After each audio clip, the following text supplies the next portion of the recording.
you've been involved for a couple of years now. I know you got started because you were working with Bets on your show, kind of got pulled in, but you've stuck around. Why have you stuck around with the Warrior Games? Look at how many free hats and t-shirts I get.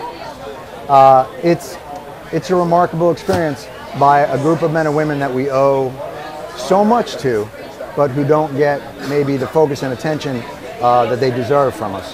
So I really only have one monkey trick, and that is I can attract some cameras sometimes, so I might as well try and do it for people that I think are more worthy of it than anybody else.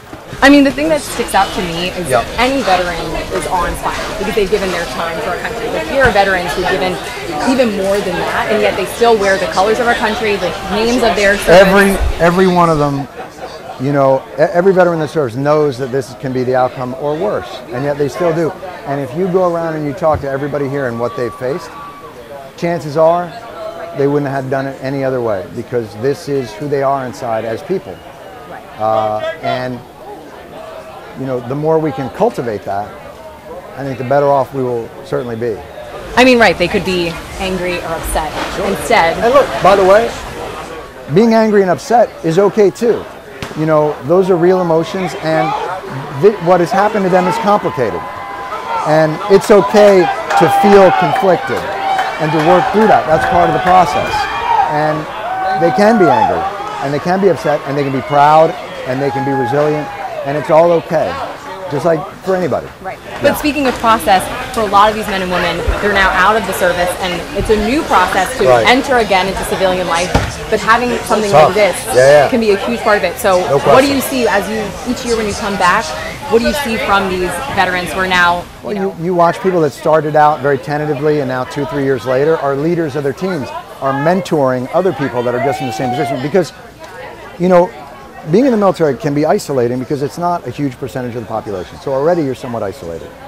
Getting injured or wounded isolates you even further. But now you're without your platoon or your unit. This is a new unit of people going through the same thing that you are, and reconfiguring that camaraderie and that family, and it's beautiful to see it. Yeah, we spoke to a young man named Angel who said a year ago when his injury happened, he felt alone, isolated, and now today he sees that he's not. Nope.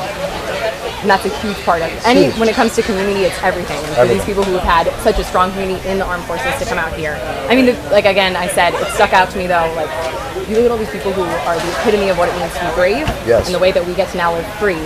So what is it like now to see them compete on this stage at such a high level of athleticism? It's awesome, and you see how adaptive sports is so important to bringing them back into that spirit. Because most of them were incredibly competitive and active. That's what drew them to that life in the first place. So to watch them reconnect to that, I mean, look at this. Come on. Look at this. That's crazy.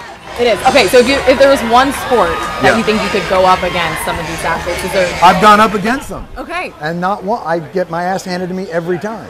I've done wheelchair basketball, seated volleyball, a ton of events, and I'm constantly, and they enjoy, I actually think they enjoy beating me to a pulp. So it's a bit of a mascot for them. There you go.